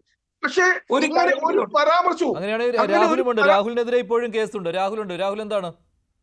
ഒരു കാര്യം ആഡ് ചെയ്തോട്ടെ. ഞാനത് ഈ വിഷയത്തിൽ ആദ്യം അറസ്റ്റിലാകുന്നത്, ഫസ്റ്റ് അറസ്റ്റ് എന്ന് പറഞ്ഞാൽ എന്റെ മുത്തശ്ശി ദേവകി അന്തർജനമാണ്. മുത്തശ്ശിക്ക് അന്ന് പ്രായം ഏകദേശം 82. രണ്ടാമത് എന്റെ അമ്മയാണ് മല്ലിക നമ്പൂതിരി. മൂന്നാമത് ഞാനും പ്രയാർ ഗോപാലകൃഷ്ണൻ സാറും ഒക്കെയാണ്. ഇതിന്റെ പ്രശ്നം അതിനുശേഷം ഒരുപാട് ഹിന്ദു പ്രസ്ഥാനങ്ങളിലെ, വിശിഷ്യ ആദ്യഘട്ടത്തിന് ശേഷം നമ്മുടെ RSSന്റെയും ഹിന്ദു പ്രസ്ഥാനങ്ങളുടെയും സുരേന്ദ്രൻജിക്കെതിരൊക്കെ മേൽ 100 കണക്കിന് കേസുകൾ ചുമത്തുകയുണ്ടായി. As a goodwill measure ഇത് പിൻവലിക്കുകയും, അത് പിൻവലിക്കാതിരിക്കാൻ പറഞ്ഞതുമാണ്. അതായത് ശബരിമലയും CAA പ്രക്ഷോഭങ്ങളും ബാലൻസ് ചെയ്ത് ഹിന്ദു മുസ്ലിം ബാലൻസ് ചെയ്യാനായി ഇലക്ഷൻ സമയത്ത് ശബരിമല കേസുകളും ഈ CAA കേസുകളും പിൻവലിക്കാമെന്ന് പറഞ്ഞു. പക്ഷെ വേണ്ട രീതിയിൽ പിൻവലിച്ചിട്ടില്ല. ഇതൊരു ഫാക്ട് ആണ്. ആ ഫാക്ട് ഗവൺമെന്റ് അംഗീകരിക്കണം. എനിക്കറിയില്ല, എനിക്ക് ഒരു ടെക്നിക്കൽ ഡിലേ ഉള്ളതുകൊണ്ടാണ് ഞാൻ നേരത്തെ സൂചിപ്പിക്കുന്ന ഒരു കാര്യമാണ്. ഇതിന്റെ അടിസ്ഥാന ഇഷ്യൂ എന്ന് പറഞ്ഞാൽ ആരെയും അകറ്റി നിർത്തിയല്ല ഒരു സമ്മേളനം നടത്തേണ്ടത്. ഞാൻ RSകാരനല്ല, ഞാനും അനിൽ വിളയിൽജിയും കൂടെ സ്ഥിരം അടികൂടുന്നതാണ്. വാവറുടെ പേരിൽ അനിൽ വിളയിൽജിയോട് കലികാലം തീരുന്നവരെ ഞാൻ ഫൈറ്റ് ചെയ്യും. പക്ഷേ ഒരു കുമ്മരൻ രാജശേഖരൻ ചേട്ടൻ ഇല്ലാതെ എന്ത് അയ്യപ്പ സംഘമാണ് നടക്കുന്നത്? പക്ഷേ ഇപ്പോൾ അഡ്വക്കേറ്റ് A അജികുമാർ അദ്ദേഹം പങ്കെടുക്കുന്നുണ്ട്. തിരുവിതാംകൂർ ദേവസ്വം ബോർഡ് അംഗമാണ്. അദ്ദേഹം പറയുന്നത് ആരെയും അകറ്റി നിർത്തുന്നില്ല എന്നാണ് ശ്രീ രാഹുൽ ഈശ്വർ. ഞാൻ ആവർത്തിച്ച് ചോദിച്ചിരുന്നു, BJP പരിവാർ സംഘടനകൾ ഇവരുടെ നേതാക്കളെ മാറ്റി നിർത്തുന്നുണ്ടോ എന്ന്. ഇല്ല എന്നാണ് ശ്രീ അജികുമാർ. രാഹുലിനും അതിൽ സംശയം വന്നിരിക്കുകയാണ്. ഞാൻ ഒരു കാര്യം ചോദിച്ചോട്ടെ, ഇതുവരെ ഇൻവിറ്റേഷൻ കിട്ടിയോന്ന് അറിയില്ല. ഇന്നലെ അയ്യപ്പ സേവാ സംഘത്തിന്റെ D വിജയകുമാർജി, അദ്ദേഹവും ഞാനും കൂടി ഇതുപോലെ ചാനൽ ചർച്ചയിൽ പങ്കെടുത്തിരുന്നു. അവർക്കൊന്നും ഇൻവിറ്റേഷൻ കിട്ടിയില്ല എന്ന് പറയുന്നുണ്ട്. അതായത് നാളെ കുമ്മൻ രാജശേഖരനെ പോലെ സീനിയർ ആയ കാവ്യ എടുക്കാത്ത ഒരു സന്യാസി അവിടെ നടന്നു കയറി വന്ന് സൈഡിൽ ഇരുന്നിട്ട് പോണു. അല്ലെങ്കിൽ അയ്യപ്പ സേവാ സംഘത്തിന്റെ ആൾക്കാർ സൈഡിൽ ഞങ്ങളും കൂടെ എവിടെ ഉണ്ട് എന്ന് പറഞ്ഞ് അവിടെ വന്ന് നിന്നിട്ട് പോണോ? ഇവരെ ആദരവോടും അങ്ങോട്ട് പോയി ഇൻവൈറ്റ് ചെയ്ത് കൊണ്ടുവരാൻ ഇത്ര വർഷമായി. ഒരു കാര്യം കൂടി ആലോചിക്കണം, അയ്യപ്പ സേവാ സംഘം പേര് സംഘം എന്നാണെങ്കിലും കോൺഗ്രസിനോടാണ് കൂടുതൽ അനുഭവം. തിരുവിതാംകൂർ ദേവസ്വം ബോർഡിന് മുമ്പേ ഉണ്ടായ സംഘടനയാണ് അയ്യപ്പ സേവാ സമാജം. അതാണ് കുമ്മനഞ്ചേൻ നടക്കമുള്ളൂ പറഞ്ഞത്. അവർക്ക് എത്ര വർഷങ്ങളായി ഇതിനുവേണ്ടി പോരാടുകയാണ്. അപ്പൊ അങ്ങനെ വലിയ അമൃതാനന്ദമയ മഠമുണ്ട്, അവരെ വിളിച്ചിട്ടുണ്ടോ എന്ന് എനിക്കറിയില്ല. ശ്രീ രവിശങ്കറിന്റെ പ്രസ്ഥാനമുണ്ട്, അങ്ങനെ എത്രയോ പ്രസ്ഥാനങ്ങളുണ്ട്. ഇവരെല്ലാം അകറ്റി നിർത്തുന്ന ഒരു സമീപനം എടുക്കരുത്. നീ വിളിക്കുമോന്ന് എനിക്കറിയില്ല. ഇവരെയും കൂടെ വിളിച്ച് ഒരുമിച്ച് കൊണ്ടുപോകുന്നതിന് പകരം ഒരു തർക്കത്തിന്റെ പേര് കൊണ്ടുപോകുന്നതിന് എന്തർത്ഥമാണ്? എല്ലാവരുടെയും എനർജി യൂട്ടിലൈസ് ചെയ്യല്ലേ വേണ്ടത്. ഇനി നമ്മുടെ അദ്ദേഹം പറഞ്ഞു, കോൺഗ്രസിന്റെ പ്രതിനിധി പറഞ്ഞ പോലെ പിണറായി വിജയൻ സാർ മാപ്പൊന്നും പറഞ്ഞില്ലെങ്കിലും ഒരു അക്നോളജ്മെന്റ് എങ്കിലും, അതായത് ശരിയാണ്, ഒരുപാട് പേർക്ക് വേദനയുണ്ടായി, വിഷമമുണ്ടായി. അദ്ദേഹം വലിയൊരു നേതാവാണ്, നമ്മുടെ മുഖ്യമന്ത്രിയാണ്, മാപ്പ് പറയണമെന്നൊന്നും പറയുന്നില്ല. പക്ഷേ ഒരു അക്നോളജ്മെന്റ്, എനിക്ക് തെറ്റിപ്പോയി എന്ന് പോലുമല്ല, നിങ്ങൾക്കുണ്ടായ വേദനയിൽ എനിക്ക് ദുഃഖം ഉണ്ടെന്നെങ്കിലും പറഞ്ഞ് അദ്ദേഹം മുമ്പോട്ട് വരണ്ടേ? അത് ചെയ്യുന്നില്ലെന്ന് കാണുമ്പോൾ വിശ്വാസികൾക്ക് ഒരു വേദനയും വിഷമവും ഉണ്ടാവും. ഉണ്ടെങ്കിൽ ഇനി ഒരു കാര്യം കൂടെ പറഞ്ഞ് അവസാനിപ്പിക്കുക. NSS SNDP അതിന് പോവാന്ന് പറഞ്ഞു. അതിനർത്ഥം തന്നെ ഹിന്ദു സമൂഹത്തിലെ വലിയൊരു ശതമാനം സംഘടന അംഗീകരിച്ചു എന്നാണ്. NSS ഒരു വ്യവസ്ഥയും വെക്കുന്നുണ്ട് ശ്രീ രാഹുൽ. രാഷ്ട്രീയ മുക്തമായിരിക്കണം, അതുപോലെ തന്നെ ആചാര ലംഘനം ഉണ്ടാകരുത്. എന്തായാലും ആചാര ലംഘനത്തിന് സർക്കാർ ഇനി ശ്രമിക്കില്ല എന്ന കാര്യത്തിൽ യാതൊരു സംശയവുമില്ല. കാരണം അത് ഒരിക്കൽ കൈ പൊള്ളിയതാണ്, അതുകൊണ്ട് അതുണ്ടാവുകയില്ല. പക്ഷേ രാഷ്ട്രീയ മുക്തമല്ലല്ലോ, രാഷ്ട്രീയ മുക്തമാക്കാൻ പറ്റില്ലല്ലോ. NSS അങ്ങനെ ഒരു നിലപാടെടുത്താൽ എങ്ങനെയാണ് സാധിക്കുക? ഇനിയും ഒരു സെക്കൻഡ് ഒരു കാര്യം കൂടി. ഇനിയും ബിന്ദു അമ്മണി വന്നാൽ സഖാക്കളാണ് ഞങ്ങളെക്കാൾ മുമ്പിൽ പോയി പ്രതിരോധിക്കാൻ പോണോ? എനിക്ക് യാതൊരു സംശയമില്ല. അതെ, അത് ബിന്ദു അമ്മണിക്ക് അങ്ങനെ ഒരു അനുമതി കൊടുത്തിട്ടുമില്ല. ബിന്ദു അമ്മണി തന്നെ പറയുന്നുണ്ടായിരുന്നു, അയ്യപ്പ സംഗമത്തിന് വരാൻ വേണ്ടി ഞാൻ സർക്കാരിനോട് അപേക്ഷിച്ചതാണ്, പക്ഷേ എനിക്ക് അനുമതി കിട്ടിയിട്ടില്ല എന്ന്. അതാണ് ഞാൻ നേരത്തെ പറഞ്ഞു, ആചാര ലംഘനത്തിന് എന്തായാലും സർക്കാർ ശ്രമിക്കില്ല. പക്ഷേ ശ്രീ അജികുമാർ, താങ്കൾ പറയുന്നു ഇൻക്ലൂസീവ് ആയിരിക്കുമെന്ന്, ആരെയും അകറ്റി നിർത്തില്ല എന്ന്. പക്ഷേ രാഹുൽ ഇവിടെ ഉന്നയിച്ച അതേ സംശയമാണ് ഞാനും ഉന്നയിച്ചിരുന്നത്. കുമ്മനം രാജശേഖരനെ പോലെയുള്ളവർ, അല്ലെങ്കിൽ BJP-യുടെയും പരിവാർ സംഘടനയുടെയും ആളുകൾ, അതുപോലെ തന്നെ ഇതിനകം എതിർപ്പ് പറഞ്ഞിട്ടുള്ള മറ്റ് ഹൈന്ദവ സംഘടനകൾ, ഇവരുടെ പ്രതിനിധികൾ ഉണ്ടാകുമോ ഇല്ലയോ എന്നുള്ള കാര്യത്തിൽ സംശയമാണ്. ക്ഷണിച്ചാൽ വരുമെന്നാണെന്ന് തോന്നുന്നു BJP-യുടെ നിലപാട്. ശരി, അജികുമാർ. ആദ്യമേ പറയാനുള്ളത്, ഈ അങ്ങ് തന്നെ പറഞ്ഞു, ആചാര ലംഘനം ഒരു കാരണവശാലും അനുവദിക്കത്തക്കില്ല എന്നുള്ള കാര്യം വളരെ വ്യക്തമാക്കിയിട്ടുണ്ട് നേരത്തെ തന്നെ. ഞാൻ പറഞ്ഞ പോയിന്റിൽ തന്നെ ഉറച്ചു നിൽക്കുന്നു. എല്ലാവരെയും കൂട്ടി യോജിപ്പിച്ച് കൊണ്ടുപോകാനുള്ള പരിശ്രമമാണ് വരുന്ന ദിവസങ്ങളെല്ലാം തന്നെ ദേവസ്വം ബോർഡ് നടത്തുന്നത്. അതിന് തർക്കം ആ കാര്യത്തിലില്ല. ആരെ അകറ്റി നിർത്താൻ വേണ്ടി ഞങ്ങൾ ആലോചിക്കുന്നില്ല. പക്ഷേ ഒരു മുൻവിധിയോടെ തുടക്കത്തിൽ തന്നെ എങ്ങനെ ഈ അയ്യപ്പ സംഗമത്തെ തകർക്കണം, ഞാൻ ബഹുമാനപ്പെട്ട രാഘവേശ്വരനെ പറ്റി ഒന്നും അല്ല പറയുന്നത്, ചില കേന്ദ്രങ്ങൾ ബോധപൂർവമായി പരിശ്രമിക്കുന്നു. അത് കുറച്ച് വ്യക്തമായി വരുന്നത് ഒരു രാഷ്ട്രീയ അജണ്ടയോടെയാണ് അവരിതിനെല്ലാം കാണുന്നത്. ഞാൻ പല ചർച്ചയിലും പങ്കെടുക്കുമ്പോൾ വരുന്ന ഇലക്ഷൻ, വോട്ട് ബാങ്ക്, ഈ വാക്കുകൾ ഉപയോഗിക്കുന്നത്. അല്ലാതെ അയ്യപ്പ സംഗമം വിജയിപ്പിക്കാൻ ഇന്ന കാര്യങ്ങൾ ചെയ്യണം, ഇന്നോട് നിങ്ങൾ ആഡ് ചെയ്യണം, ഇന്ന നിങ്ങൾ കറക്റ്റ് ചെയ്യണം, അങ്ങനെയല്ല പറയുക. ഒരു വരാൻ പോകുന്ന ഇലക്ഷനുമായി ബന്ധപ്പെട്ട് എന്തോ ചെയ്യാൻ പോകുന്ന രൂപത്തിലേക്ക് ഇതിനെ അങ്ങ് പരിമിതപ്പെടുത്തി സങ്കുചിതമായി കാണുന്നു എന്നുള്ളതാണ് ഒരു ദൗർഭാഗ്യകരമായിട്ടുള്ള കാര്യം. അങ്ങനെ ചിന്തിക്കേണ്ടതില്ല, അങ്ങനെ മുൻവിധി വേണ്ട. വരുന്ന ആളുകളിൽ ഇതുമായി സഹകരിക്കാൻ കഴിയുന്ന, ഇതിനെ എതിർക്കാത്ത, ഇതിനെ സതുദ്ദേശത്തോടെ സമീപിക്കുന്ന എല്ലാവരെയും ദേവസ്വം ബോർഡ് കൂട്ടിച്ചേർത്ത് തന്നെ ഈ അയ്യപ്പ സംഗമം. ഇപ്പോൾ എതിർപ്പ് ഉന്നയിക്കുന്ന ആളുകൾക്ക് പ്രവേശനം ഉണ്ടാകില്ല എന്ന് തന്നെയാണല്ലോ താങ്കളുടെ വാക്കുകൾ. അങ്ങനെ കണ്ടാൽ പോരെ? ഞാൻ വ്യക്തമാക്കി പറഞ്ഞു കഴിഞ്ഞു, വ്യക്തമാക്കിയിട്ടുണ്ട്. ശരി, രാഹുൽ, ആ മറുപടിയിൽ എങ്ങനെയാണ് താങ്കൾക്ക് മനസ്സിലായത്? എനിക്കറിയില്ല. അല്ല, അദ്ദേഹത്തിന്റെ സ്വരം പോസിറ്റീവാണ്. ഞാൻ RS-കാരന അല്ല എന്നൊക്കെ അറിയായിരിക്കുമല്ലോ. അതുകൊണ്ട് ഞാൻ വളരെ താഴ്മയോട് ചോദിക്കുകയാണ്, ഒരു ശ്രീ കുമ്മനം രാജശേഖരനോ ഒരു RSS-ന്റെയോ വിശ്വഹിന്ദു പരിഷത്തിന്റെയോ റെപ്രസെന്റേറ്റീവ് ഇവിടെ ഗസ്റ്റ് ആയിട്ട് ഉണ്ടാവുമോ?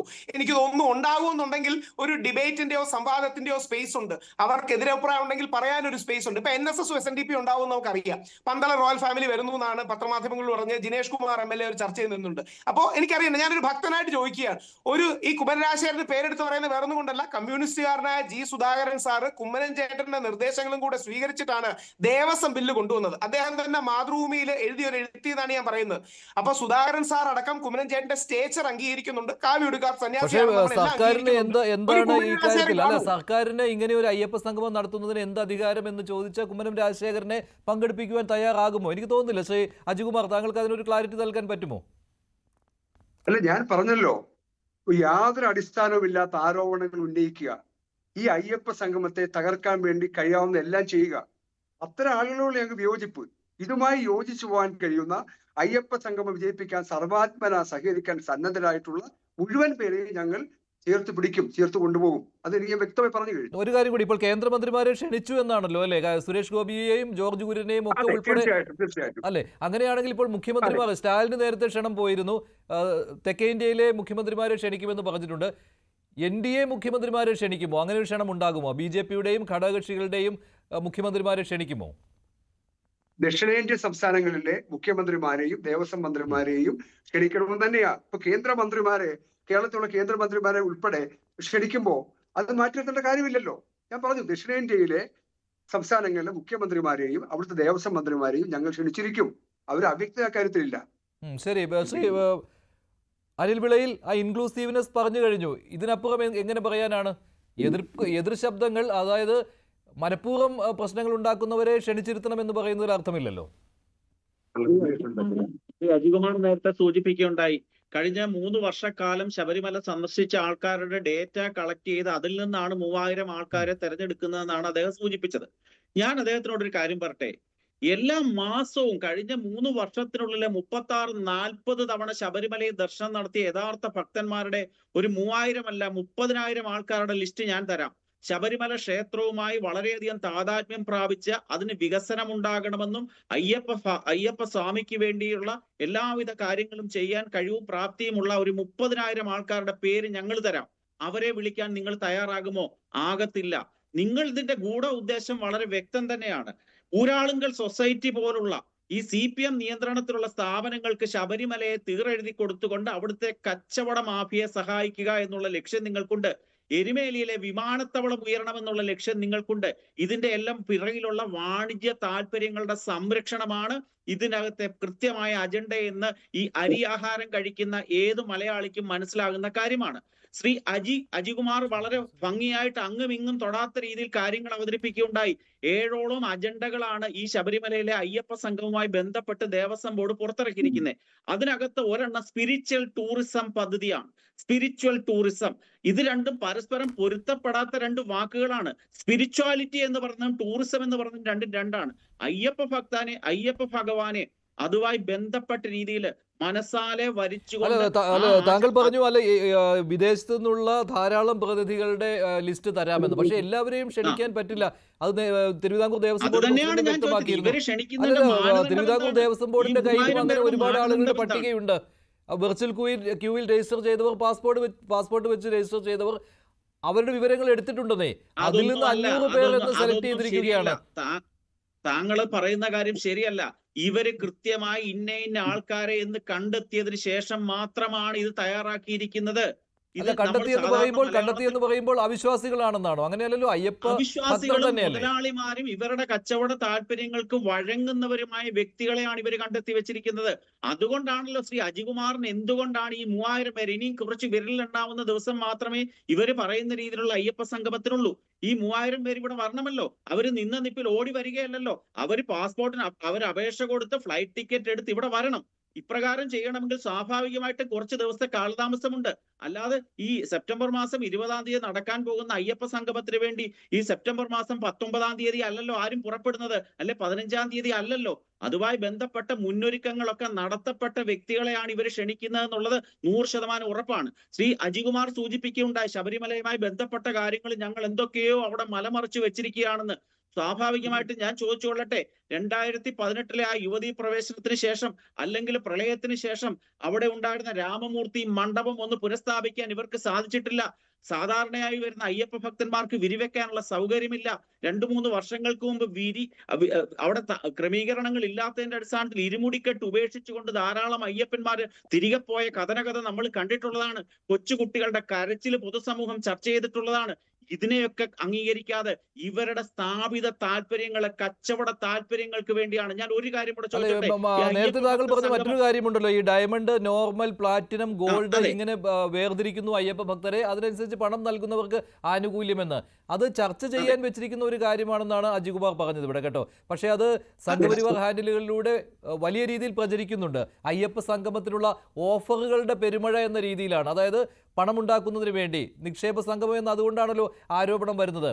ഇങ്ങനെ ഈ വേർതിരിച്ച് ചർച്ചയ്ക്ക് ഈ അയ്യപ്പ സംഗമത്തിന് എത്തുന്നവരുടെ കയ്യിൽ നിന്ന് ഈ പണം വാങ്ങുവാൻ, ഈ കൂപ്പണുകൾ കൊടുത്ത് പണം വാങ്ങുവാനാണെന്ന്. പക്ഷെ അങ്ങനെ തീരുമാനിച്ചിട്ടില്ല എന്ന് അജികുമാർ പറയുന്നു. ശ്രീ അനിൽ വിളയിൽ, അതെന്താണെന്ന് അറിയാമോ? ഈ ചർച്ചയ്ക്ക് വെച്ചു എന്ന് പറയുന്നത് തന്നെ ഇവരുടെ ഇന്റൻഷൻ സൂചിപ്പിക്കുന്നതാണ്. എന്തോ ഒരു കൊള്ള നടത്താൻ വേണ്ടിയുള്ള ഒരു പ്രോജക്റ്റ് മുമ്പോട്ട് വെച്ചിരിക്കുകയാണ്.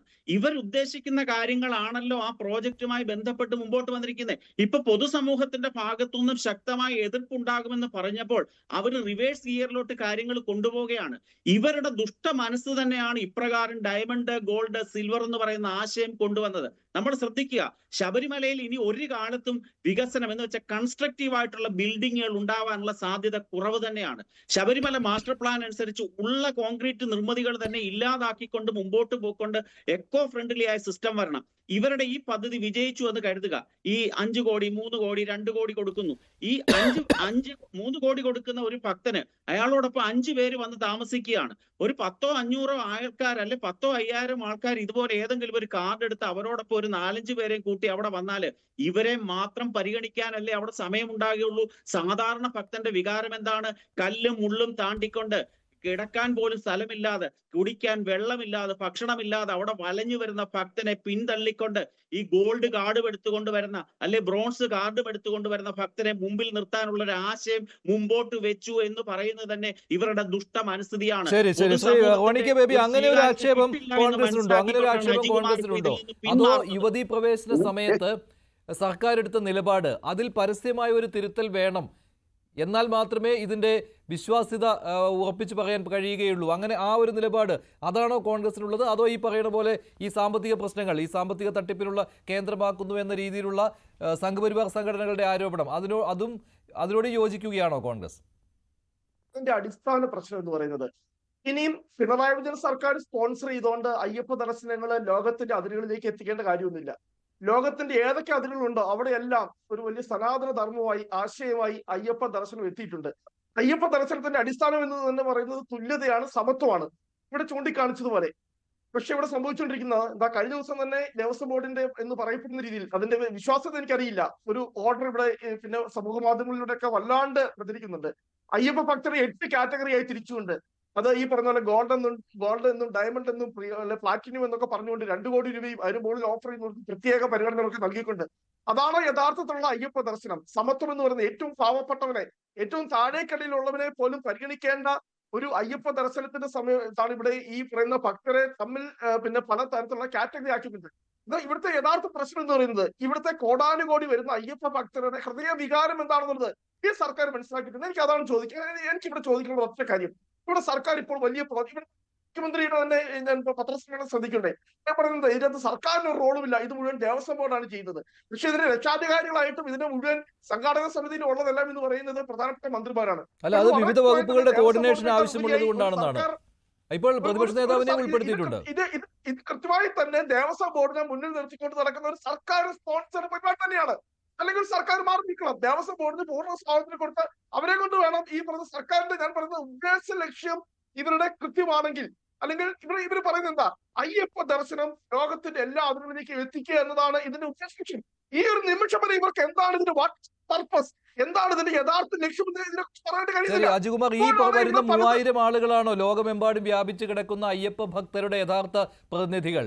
അതിനുള്ള മാനദണ്ഡത്തെ കുറിച്ചുള്ള അവ്യക്തത നിലനിൽക്കുകയാണ്. പിന്നെ ഈ അയ്യപ്പ ദർശനത്തെക്കുറിച്ചുള്ള പ്രാധാന്യം അത് ലോകമെമ്പാടും അറിയിക്കാൻ ഒരു 3000 പ്രതിനിധികളെ വിളിച്ചു കൂട്ടേണ്ട ആവശ്യമൊന്നുമില്ല. അതിപ്പോൾ തന്നെ അങ്ങനെ പ്രചരിച്ചിട്ടുള്ളതാണ്. അപ്പോഴാണ് ഈ ഇൻവെസ്റ്റേഴ്സ് മീറ്റ് എന്ന രീതിയിലേക്ക് കാര്യങ്ങൾ പോകുന്നത്. അതിനിടെയാണ് ഈ പറയുന്ന പോലെ ഈ ചർച്ചയ്ക്ക് വെച്ചു എന്ന് പറയുന്ന ഈ ഡയമണ്ട്, സിൽവർ, ഗോൾഡ്, നോർമൽ തുടങ്ങിയ സ്കീമുകളൊക്കെ പുറത്തു വരുന്നത്. ഇവിടുത്തെ യഥാർത്ഥ പ്രശ്നം എന്താ? അജികുമാർ മറുപടി. 8 കാറ്റഗറിയാ തിരിക്കുന്നതിനെ പറ്റിയുള്ള വിഷയത്തിലെ മറുപടി ഞാൻ വളരെ നേരത്തെ പറഞ്ഞു കഴിഞ്ഞു.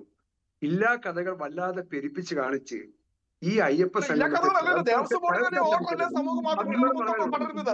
2 കോടിക്ക് മുകളിലുണ്ട് ഒരു പരിഗണന, 10 ലക്ഷത്തിന് വേറൊരു പരിഗണന. ഇവിടെ ശബരിമലയിൽ എത്തുന്ന കോടാനുകോടി അയ്യപ്പ ഭക്തർ എന്ന് പറയുന്നത് ഏറ്റവും സാധാരണക്കാരാ. അവർക്ക് 1 രൂപ പോലും കൊടുക്കാനില്ലെങ്കിൽ അവർക്ക് ഒരു ഇല്ലേ? അവർക്ക് ഈ പമ്പയിൽ പോലും വന്നിട്ട് തിരിച്ചു പോകണോ? കഴിഞ്ഞ തവണയൊക്കെ സംഭവിച്ചോളൂ, ഇതിനു മുമ്പ് സംഭവിച്ചോളെ, ഇരുമുടിക്കെട്ടൊക്കെ അവിടെ വലിച്ചിരുന്നിട്ട് അവർക്ക് തിരിച്ചു കൊണ്ടുവന്നാണ് സർക്കാർ പറഞ്ഞത്. നിങ്ങൾക്ക് VIP മാത്രം മതിയോ? അങ്ങനെയുള്ള മുമ്പ് പറഞ്ഞു ബിസിനസ്സിൽ പങ്കാളികളായി അയ്യപ്പ സ്വാമിയെ ഒരു പങ്കാളിയായി കൂട്ടിച്ചേർത്ത ആളുകളുണ്ട്. നിങ്ങൾക്ക് അവരെ മാത്രം മതിയോ? ഈ കോടീശ്വരന്മാരെ മാത്രം മതിയോ? സാധാരണക്കാരെ വേണ്ടേ? VIP ദർശനം ഹൈക്കോടതി പോലും തടഞ്ഞിട്ടുള്ളതാണല്ലോ. VIP-കൾ ദർശനത്തിന് വരുമ്പോൾ അതിനെതിരെ പരാതികൾ വരുന്ന സമയത്ത് ഹൈക്കോടതി തന്നെ ഇക്കാര്യത്തിൽ നിലപാട് പറഞ്ഞിട്ടുള്ളതാണല്ലോ, പറ്റില്ല എന്ന്. അപ്പോൾ ഇതൊരു തരത്തിൽ VIP ദർശനം തന്നെയാണല്ലോ. ഈ 10 ലക്ഷത്തിന് മുകളിൽ സംഭാവന നൽകുന്നവർക്ക് പ്രത്യേക പരിഗണന. ഞങ്ങൾ എവിടെ തീരുമാനിച്ചു? ഞങ്ങൾ അയ്യപ്പസ്വാമിയാണ്. അങ്ങനെയുള്ള ആളുകളുടെ ഒരു മീറ്റിംഗ് എന്ന് പറഞ്ഞാൽ അങ്ങ് തന്നെയാ പറഞ്ഞത്, ഞങ്ങളാരുമല്ല പറഞ്ഞത്. അങ്ങയുടെ പ്രസന്റേഷൻ അങ്ങ് തന്നെയാണ് പറഞ്ഞത്. ഈ കേരളത്തിന് പുറത്തുള്ള പല ബിസിനസ്സുകാരും അവിടെ ഒരു പാർട്ണറായി അയ്യപ്പസ്വാമിയെ കരുതുന്നുണ്ട്. ഇപ്പോൾ അവരെയൊക്കെ ഞങ്ങൾ വിളിച്ചു കൊണ്ടുവന്ന് അങ്ങ് തന്നെയാ പറഞ്ഞത്. ഇവിടെ സാധാരണ അയ്യപ്പ ഭക്തർക്ക് ഇതിനകത്ത് പങ്കാളിത്തമില്ല. അതാണ് ഞാൻ ചോദിക്കുന്ന ചോദ്യം. എന്റെ കോൺഗ്രസിന്റെ സുഹൃത്തോട് എനിക്ക് ചോദിക്കാനുള്ളത്, കഴിഞ്ഞ മണ്ഡല മകരവിളക്ക് കാലത്ത് അജികുമാർ, താങ്കൾ നേരത്തെ സൂചിപ്പിച്ചു ഇപ്രകാരം സിൽവറിന്റെ പ്രപ്പോസൽ ഉണ്ടെന്ന് പറഞ്ഞു. പ്രപ്പോസൽ ഉണ്ടെന്ന് പറഞ്ഞതിന്റെ ഉദ്ദേശം തന്നെ നിങ്ങളുടെ ഇന്റൻഷൻ ആണ്. അപ്രകാരം ഒരു പ്രപ്പോസൽ തയ്യാറാക്കാൻ നിങ്ങൾ ആരെങ്കിലും നിയമിച്ചിട്ടുണ്ട് എങ്കിൽ തന്നെ ഭാവിയിൽ ഇതുമായി ബന്ധപ്പെട്ട് തട്ടിപ്പും വെട്ടിപ്പും നടത്തിക്കൊണ്ട് അയ്യപ്പന്മാരെ വെട്ടിച്ചുകൊണ്ട് ഞാൻ നേരത്തെ പറഞ്ഞ വാക്ക് തന്നെ ഉപയോഗിക്കുകയാണ്, ശബരിമലയുടെ ആ പവിത്രത നശിപ്പിച്ചുകൊണ്ട് ഈ മുതലാളിമാരെയും ആ ശബരിമലയുമായി ബന്ധപ്പെട്ട കച്ചവട താല്പര്യമുള്ളവരെയും VIP ദർശനം കൊടുക്കാനും അവരെ കൊണ്ട് നിങ്ങൾക്ക് പൈസ ഉണ്ടാക്കാനും നിങ്ങളുടെ സംഘടനകൾ വളർത്താനുമുള്ള ആസൂത്രിതമായ ശ്രമമാണ്. ഒരു പ്രപ്പോസൽ ഉണ്ടെന്ന് താങ്കൾ പറഞ്ഞല്ലോ, അത് സമ്മതിച്ചു തന്നെ നല്ലതാണ്. പൊതുസമൂഹത്തിന്റെ ഭാഗത്തുനിന്ന് എതിർപ്പുണ്ടാകുമെന്ന് കരുതിക്കൊണ്ട് തന്നെയാണ് ഇപ്പോൾ താങ്കൾ ആ നയത്തിൽ നിന്ന് മാറുന്നത്. ഒരിക്കലുമല്ല. ഇത് കേൾക്കൂ, ഈ ദയവ് ഞാൻ പറഞ്ഞല്ലോ, ഇതിനേക്കാൾ കടുകട്ടിയായി വാക്കുകൾ ഉപയോഗിക്കാം. പക്ഷെ ഞാൻ ദേവസ്വം ബോർഡ് മെമ്പറായിട്ട് അത്തരം വാക്കുകൾ ഉപയോഗിക്കാൻ ഞാൻ ഇഷ്ടപ്പെടുന്നില്ല. അത് പാടില്ല. ഒരു അയ്യപ്പ ഭക്തനും അയ്യപ്പന്റെ പേരിൽ കൊള്ളരായ്മ നടത്തുന്നു, അല്ലെങ്കിൽ വിശ്വാസത്തെ തകർക്കുന്നു, ദുഷ്ടമനസ്സുള്ളവരാണ് ഇൻവെസ്റ്റേഴ്സ്, ഇങ്ങനെ പറയാൻ കഴിയില്ല. ഞങ്ങൾ പറഞ്ഞല്ലോ, നിർദ്ദേശം ആർക്ക് സമർപ്പിക്കാം? തീരുമാനിക്കുന്ന ബോർഡാണ്. നിർദ്ദേശം വന്നങ്ങ് പാസ്സാക്കുകയാണോ? പിന്നെ നേരത്തെ എന്റെ കോൺഗ്രസിന്റെ പ്രതിനിധി സുഹൃത്ത് പറഞ്ഞു, അദ്ദേഹത്തിന് പോലും ആധികാരികതയില്ല. നവമാധ്യമങ്ങളിലൂടെ അയ്യപ്പ സംഗമത്തെ തകർക്കാൻ വേണ്ടി വ്യാജമായി ദേവസ്വം ബോർഡിന്റെ എന്ന് പറഞ്ഞ് 8 കാറ്റഗറിയെ തിരിച്ചു എന്ന് പറഞ്ഞൊരു പ്രചരണം നടത്തിക്കൊണ്ടിരിക്കുക. അദ്ദേഹം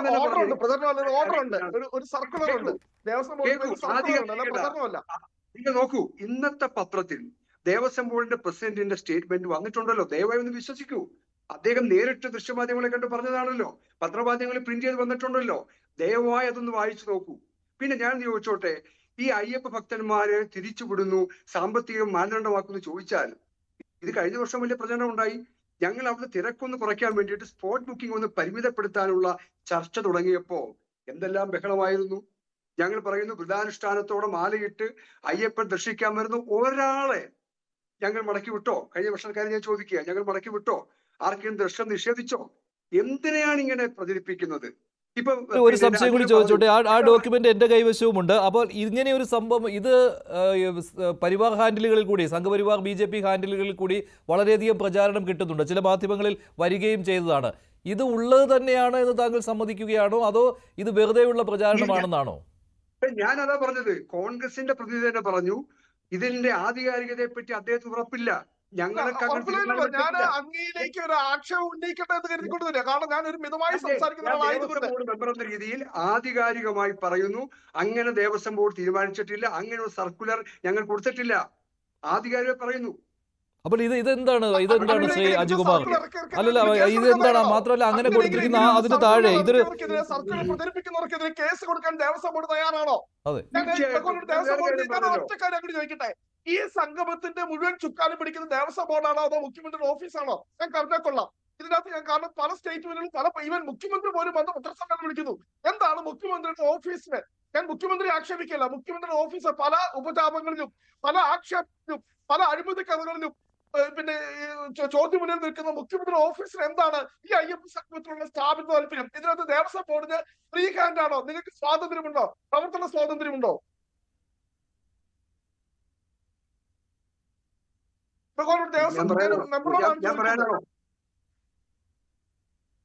ഞാൻ പറയാനോ?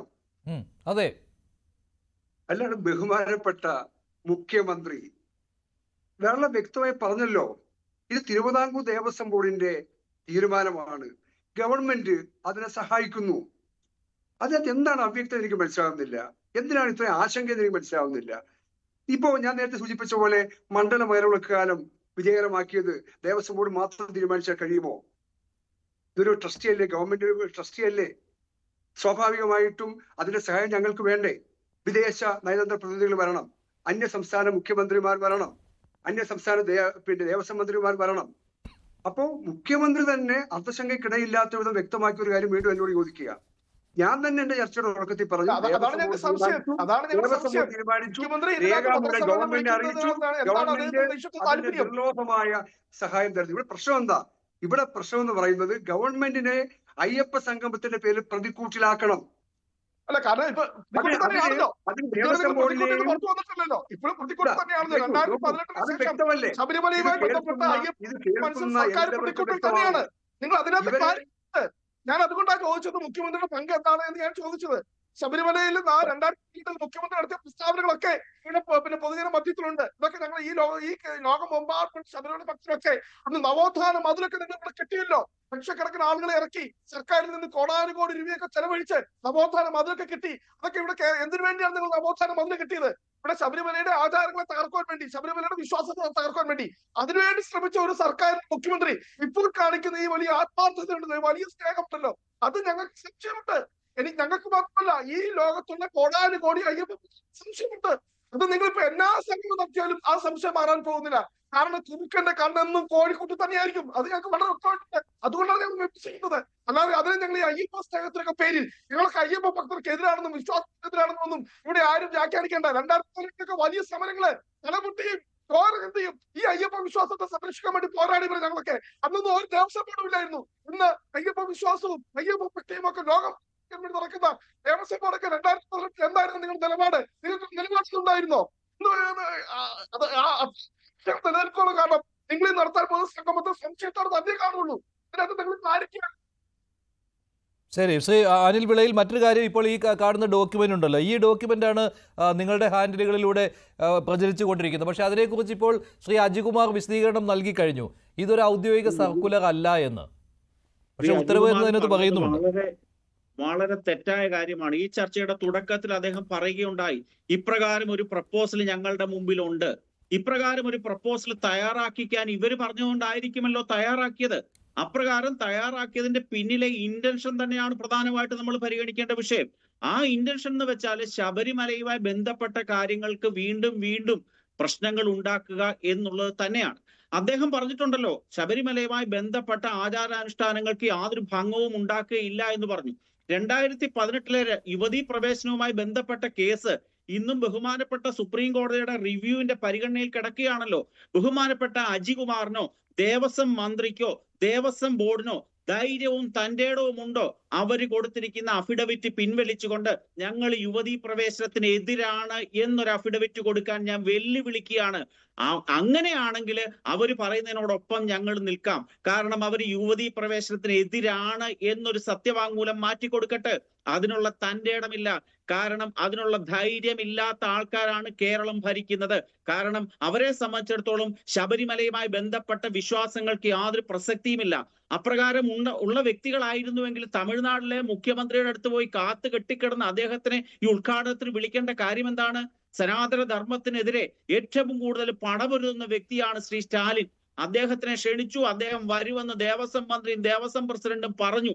പക്ഷേ കുറച്ചു ദിവസം കഴിഞ്ഞപ്പോൾ രാഷ്ട്രീയം കൃത്യമായി അറിയാവുന്ന സ്റ്റാലിൻ അതിൽ നിന്ന് പിന്മാറി. അതാണ് യഥാർത്ഥ രാഷ്ട്രീയം. ഞാൻ ഒരു കാര്യം കൂടെ ചോദിക്കട്ടെ, അയ്യപ്പ സംഗമം നടക്കുന്നു. ഇപ്പൊ CPM-ന്റെ CPI-യുടെ ഒക്കെ സമ്മേളനങ്ങൾ നടക്കുമ്പോൾ അവിടെ വിപ്ലവ ഗാനങ്ങൾ വെക്കുമല്ലോ. ശബരിമലയിലെ അയ്യപ്പ സംഗമം മുഖ്യമന്ത്രി ഉദ്ഘാടനം ചെയ്യാൻ വരികയാണ്. ആ ഉദ്ഘാടന വേദിയിൽ അയ്യപ്പനെ സ്തുതിച്ചുകൊണ്ടുള്ള ഒരു പാട്ടോ ശരണം വിളിയോ മുഴങ്ങുമ്പോൾ ഈ ദേവസ്വം മന്ത്രിയോ ഈ മുഖ്യമന്ത്രി പിണറായി വിജയനോ അതിനോടൊപ്പം ഏറ്റുപിടിച്ചുകൊണ്ട് സ്വാമിയെ ശരണമയ്യപ്പ എന്ന് വിളിക്കാനുള്ള ധൈര്യമുണ്ടോ? ഒരിക്കലും ഉണ്ടാകില്ല. ഇവരെ സംബന്ധിച്ചിടത്തോളം ശബരിമല എന്ന് പറയുന്നത് ഇവരുടെ രാഷ്ട്രീയപരമായിട്ടുള്ള ചില ലക്ഷ്യങ്ങൾ ഉണ്ടാക്കുക എന്നുള്ളതാണ്. കോൺഗ്രസിന്റെ വക്താവ് ഇവിടെ എന്തൊക്കെയോ പറയുകയുണ്ടായി. അദ്ദേഹം പറഞ്ഞു ആയിരക്കണക്കിന് ആൾക്കാർ തല്ല് മേടിച്ച് തല പൊട്ടി, ഒരു കോൺഗ്രസ്സുകാരന്റെ പേര് പറ, അപ്രകാരം തെരുവിലിറങ്ങി സമരം ചെയ്ത് തല്ലുകൊണ്ട് കേസിൽ പ്രതി ഒരു കോൺഗ്രസ്സുകാരന്റെ പേര് പറ. അദ്ദേഹം ചുമ്മാ അത് പറഞ്ഞിട്ട് കാര്യമില്ല. സർവ്വ കേസുകളുടെ ലിസ്റ്റുകളും ഞങ്ങളുടെ കയ്യിലുണ്ട്. ഈ കേരളത്തിൽ അനിൽ വിളയിൽ കോൺഗ്രസും ഒന്നും പ്രതിഷേധ രംഗത്തായിരുന്നു. കോൺഗ്രസും പ്രതിഷേധ രംഗത്ത് തന്നെയായിരുന്നു. ഉണ്ടായിട്ടില്ല. ഒരു VD സതീശനും ഉണ്ടായിട്ടില്ല. അദ്ദേഹം അറിയാൻ വയ്യാത്ത കുറെ കാര്യം പറഞ്ഞുകൊണ്ട് എന്റെ സുഹൃത്ത് ഇതൊക്കെ ഇന്ത്യക്ക് സമരമുഖത്ത് ഇറങ്ങിയിട്ടില്ല. ഒരൊറ്റ കോൺഗ്രസ്സുകാരന് ഇറങ്ങിയിട്ടില്ല. നിങ്ങൾ എന്താണ് കോൺഗ്രസ്സുകാരെ സംബന്ധിച്ചിടത്തോളം ധൈര്യവും തന്റേടവുമുള്ള ഒരൊറ്റ കോൺഗ്രസ്സുകാരന് ശബരിമലയിലെ ആചാര സംരക്ഷണത്തിന് വേണ്ടി തെരുവിൽ ഇറങ്ങിയിട്ടില്ല. വെറുതെ താങ്കൾ 1000 പേരുടെ കേസല്ല, 10,000-കണക്കിന് ആൾക്കാർക്കെതിരെ കേസുകൾ കേരളത്തിലെ കോടതികളിൽ ഇന്ന് നിലനിൽക്കുകയാണ്. PS Sreedharan Pillai, O Rajagopal, teacher തുടങ്ങിയ ധാരാളം പ്രമുഖ ഹൈന്ദവ നേതാക്കന്മാർക്കെതിരെ കള്ളക്കേസുകൾ എടുത്ത് ഇന്നും കോടതി വരാന്തകളിൽ കയറി ഇറങ്ങുന്നു. യഥാർത്ഥത്തില് അപ്രകാരം ശബരിമലയിലെ ആചാര സംരക്ഷണത്തിന് വേണ്ടി പോരാടിയ ആ ഭക്തന്മാരുടെ സംഗമം വിളിച്ചുകൂട്ടി അവരോട് മാപ്പ് പറഞ്ഞതിന് ശേഷമായിരുന്നു ഇപ്രകാരം ഒരു സംഗമം ദേവസ്വം ബോർഡ് നടത്തേണ്ടിയിരുന്നത്, അല്ലെങ്കിൽ മുഖ്യമന്ത്രിയും ദേവസ്വം മന്ത്രിയും നടത്തേണ്ടിയിരുന്നത്. ഇവർക്കൊക്കെ ശബരിമലയുടെ പിന്നുള്ള ലക്ഷ്യങ്ങള്. കോൺഗ്രസ് പ്രതിനിധി പറഞ്ഞ ഒരു കാര്യം സത്യമാണ്, കേരളത്തില് ഇന്നത്തെ മന്ത്രിസഭയ്ക്കെതിരെ ധാരാളം ആരോപണങ്ങൾ ഉയരുകയാണ്. അതിനെ അയ്യപ്പനെ മറയാക്കിക്കൊണ്ട് അതിൽ നിന്ന് ശ്രദ്ധ മാറാൻ വേണ്ടി അയ്യപ്പനെ മുമ്പിൽ നിർത്തിക്കൊണ്ട് പോരാടാനുള്ള ഒരു തന്ത്രമാണ് ഈ കേരളത്തിലെ ഇടതുപക്ഷ സർക്കാർ ചെയ്യുന്നത്. ബഹുമാനപ്പെട്ട ദേവസ്വം ബോർഡ് ഇതിന്റെയൊക്കെ ആജ്ഞാനുവർത്തികളായി മൗനത്തോടിരിക്കുക. കാരണം ഇവർക്കൊന്നും ദേവസ്വം മന്ത്രിയോ മുഖ്യമന്ത്രിക്ക് എതിരായിട്ട് കമ എന്നൊരക്ഷരം പറയാനുള്ള ധൈര്യവും തന്റേടവുമുള്ള കക്ഷികളല്ല. കേരളത്തിലെ അയ്യപ്പ സമൂഹത്തിനെ പണത്തിന്റെ അടിസ്ഥാനത്തില് ഹാവ്സും ഹാവ് നോട്ട്സും ഉള്ളവനും ഇല്ലാത്തവനും എന്നുള്ള ഒരു വേർതിരിവ് സൃഷ്ടിക്കാനുള്ള ആസൂത്രിതമായ ശ്രമമാണ് നടക്കുന്നത്. ശബരിമല അദ്ദേഹം പറഞ്ഞല്ലോ, സർക്കാരിന്റെ സഹായമില്ലാതെ ഞങ്ങൾക്കൊന്നും ചെയ്യാൻ സാധിക്കത്തില്ല. ഓരോ ശബരിമല സീസൺ കാർഡിനും ശബരിമലയിലെ പോലീസിന് പൈസ കൊടുക്കണം, ഈ ഭക്തനിടുന്ന പൈസയിൽ നിന്ന് എടുത്തു കൊടുക്കണം, വാട്ടർ അതോറിറ്റിക്ക് കൊടുക്കണം, ഇലക്ട്രിസിറ്റി ബോർഡിന് കൊടുക്കണം. ഈ പൈസയൊന്നും ദേവസ്വം ബോർഡ് കൊടുക്കുന്നല്ല. ഈ നാട്ടിലെ ഭക്തജനങ്ങള് ശബരിമലയിൽ സമർപ്പിക്കുന്ന കാണിക്ക പണം എടുത്തുകൊണ്ട് കോടാനുകോടി രൂപ ഈ ദേവസ്വം ബോർഡ് ഉണ്ടാക്കുന്നുണ്ട്, സംസ്ഥാന സർക്കാർ ഉണ്ടാക്കുന്നുണ്ട്. ഈ പൈസയൊക്കെ തന്നെ ഇവർ പറയുന്ന മറ്റൊരു വ്യാഖ്യാനമുണ്ട്. കേരളത്തിലെ സാധാരണ ക്ഷേത്രങ്ങൾക്ക് ഈ ശബരിമലയിലെ പൈസ ആവശ്യമുണ്ട്. തീർച്ചയായിട്ടും ശരി തന്നെയാണ്, ധാരാളം ക്ഷേത്രങ്ങളുണ്ട്. പക്ഷേ കൃത്യമായ ഒരു കണക്ക്, ഇവരെ ഓഡിറ്റ് ചെയ്തൊരു കണക്ക് കേരളത്തിലെ പല ദേവസ്വം ബോർഡുകളും ഇന്നേ തീയതി വരെ പ്രസിദ്ധീകരിച്ചിട്ടില്ല. എന്താണ് അതിന്റെ കാരണം? ഇവര് നിമിത്തം എത്ര കോടി രൂപയുടെ നഷ്ടമുണ്ടായി? ഇപ്പൊ കേന്ദ്രത്തിന്റെ ഗോൾഡ് നിക്ഷേപ പദ്ധതിയിലേക്ക് ഇവർ കാലതാമസം ഉണ്ടാക്കിയതുകൊണ്ട് എത്ര കോടി രൂപയുടെ നഷ്ടമുണ്ടായി? എന്തേ ഇവർ മറുപടി പറയാത്തത്? കേരളത്തിലെ ഹൈവേ വികസനത്തിന്റെ ഭാഗമായിട്ട് ധാരാളം ക്ഷേത്രങ്ങൾ അക്വയർ ചെയ്തു, പ്രോപ്പർട്ടികൾ. ആ പൈസ ആ ക്ഷേത്രങ്ങളുടെ ഏതെങ്കിലും അടിസ്ഥാനപരമായിട്ടുള്ള സൗകര്യം വികസിപ്പിക്കാൻ വേണ്ടി ഇവർ വിനിയോഗിച്ചിട്ടുണ്ടോ? മറുപടി കൊണ്ട് അവസാനിപ്പിക്കാം. ശ്രീ രാജകുമാർ, അയ്യപ്പ സംഗമത്തിന്റെ ഈ സമയത്ത് ഇത്തരത്തിലുള്ള ചോദ്യങ്ങൾ ഉയർന്നു വരും. കച്ചവടം ചെയ്യും. അല്ലെ, ഇത് ഇങ്ങനെ പറഞ്ഞു എന്ത് ചെയ്യാൻ പറ്റും? കാരണം ഞാൻ നേരത്തെ സൂചിപ്പിച്ച പോലെ ഇതിലെ ഇങ്ങനെ ഒരു അയ്യപ്പ സംഗമം സംഘടിപ്പിച്ചു പോയി ഗവൺമെന്റ് സഹായിച്ചാൽ ഗവൺമെന്റിന് എന്തെങ്കിലും പിന്തുണ കൂടുതൽ കിട്ടിപ്പോയാലോ എന്നുള്ള ഭയമാണ് ഇങ്ങനെയൊക്കെയുള്ള അടിസ്ഥാനരഹിതമായ ആരോപണങ്ങളെല്ലാം പറയുന്നത്. ഒരു ഘട്ടത്തിൽ പറഞ്ഞത് ദേവസ്വം ബോർഡിന്റെ പണമെല്ലാം ഗവൺമെന്റ് എടുത്തുകൊണ്ട് പോകുന്നു എന്നുള്ള ആരോപണമായിരുന്നു. അതൊക്കെ ഒരു ചില്ലി പൈസ ദേവസ്വം ബോർഡിന്റെ പൈസ ഗവൺമെന്റ് എടുക്കുന്നില്ല എന്ന് മാത്രമല്ല, കോവിഡും പ്രളയവും എല്ലാം വന്ന് സാമ്പത്തിക ബുദ്ധിമുട്ട് ദേവസ്വം ബോർഡിനുണ്ടായി. ദേവസ്വം ബോർഡ് ജീവനക്കാർക്ക് ശമ്പളം കൊടുക്കാൻ പോലും കഴിയാത്ത ഒരു ഘട്ടം വന്നപ്പോ 608 കോടി രൂപയാണ് കേരളത്തിലെ ഗവൺമെന്റ് തന്ന് ദേവസ്വം ബോർഡിനെ കൈ തന്ന് പിടിച്ചു നിർത്തിയത്. നിഷേധിക്കാൻ പറ്റുമോ? അപ്പൊ നിങ്ങളുടെ പ്രശ്നം എന്താന്ന് വെച്ചാൽ ആഗോള അയ്യപ്പ സംഗമം നടത്തുന്നതിനുള്ള അസ്വസ്ഥതയാണ്. അത് വസ്തുത ബോധ്യം പറഞ്ഞാൽ നിങ്ങൾ ഉൾക്കൊള്ളില്ല. കാരണം നിങ്ങൾ ഇതിനെ തകർക്കാൻ വേണ്ടി നിൽക്കുന്നവരാണ്. ഞാൻ ആദ്യം ഇതൊന്നും പറഞ്ഞില്ല, പക്ഷെ വീണ്ടും പറഞ്ഞു വരുമ്പോ ഇതിന്റെ എല്ലാ അവകാശവും ഞങ്ങൾക്കാണ്, നിങ്ങൾ എന്തുകൊണ്ട് ചെയ്യുന്നു? ഞാൻ അതിന് മറുപടി പറഞ്ഞു കഴിഞ്ഞു. മുഴുവൻ അയ്യപ്പ ഭക്തന്മാരുടെ താല്പര്യം സംരക്ഷിക്കാൻ ഭരണഘടനാപരമായി പ്രതിജ്ഞാബദ്ധമാണ് തിരുവിതാംകൂർ ദേവസ്വം ബോർഡും അതിന് ഗവൺമെന്റും. അതവർ ചെയ്യുന്നു. പിന്നെ ഞങ്ങൾ മന്ത്രിയുടെ അടുത്തും മുഖ്യമന്ത്രിയുടെ അടുത്തും ഒക്കെ വല്ലാതെ നിൽക്കുന്നവരാണെന്ന് പറയുന്നു. ഞങ്ങളെ സഹായിക്കുന്ന ഒരു മുഖ്യമന്ത്രിയോട്, ഒരു ഗവൺമെന്റിനോട്, ഒരു ദേവസ്വം മന്ത്രിയോട് ഞങ്ങൾ ഇന്ന് യുദ്ധം ചെയ്യാൻ പോകണം? ദേവസ്വം ബോർഡ് തീരുമാനമെടുക്കുന്നു ആഗോള അയ്യപ്പ സംഗമം വിജയിപ്പിക്കാൻ. അതിന് കൈമേയി മറന്ന് ദേവസ്വം ബോർഡിനെ ഗവൺമെന്റ് സഹായിക്കുന്നു. ആ ഗവൺമെന്റിനോട് ഞങ്ങൾക്ക് യുദ്ധം ചെയ്യേണ്ട കാര്യമുണ്ടോ? എന്തിനാണ് ഇങ്ങനെയൊക്കെ പറയുന്നത് മനസ്സിലാവുന്നില്ല. ഇതിനെ കച്ചവടമെന്നും ആഗോള ഇൻവെസ്റ്റേഴ്സ് മീറ്റ് എന്നും എല്ലാം പറഞ്ഞ് ഇതിന്റെ ശോഭ കെടുത്തി തകർക്കാൻ കഴിയുമോ എന്നുള്ള പരീക്ഷണമാണ്. ഞാൻ എന്റെ സംസാരം അവസാനിപ്പിക്കുക. അതുകൊണ്ട് അതൊന്നും വിലപ്പോവില്ല. ശരി, നന്ദി ശ്രീ അജികുമാർ, ശ്രീ റോണി കെ ബേബി, ശ്രീ അനിൽ വിളയിൽ, ശ്രീ രാഹുൽ ഈശ്വർ. എന്തായാലും നിക്ഷേപ സംഗമം എന്ന രീതിയിലുള്ള ആക്ഷേപമാണ് പമ്പയിൽ നടത്താൻ പോകുന്ന അയ്യപ്പ സംഗമത്തിനെതിരെ ഉയർന്നു വന്നിരിക്കുന്നത്. ഇന്നത്തെ ചോദ്യവും ഇതായിരുന്നു, അയ്യപ്പ സംഗമം CPM-ന്റെ രാഷ്ട്രീയ നേട്ടത്തിനോ? അതേന്ന് 81% പ്രേക്ഷകർ.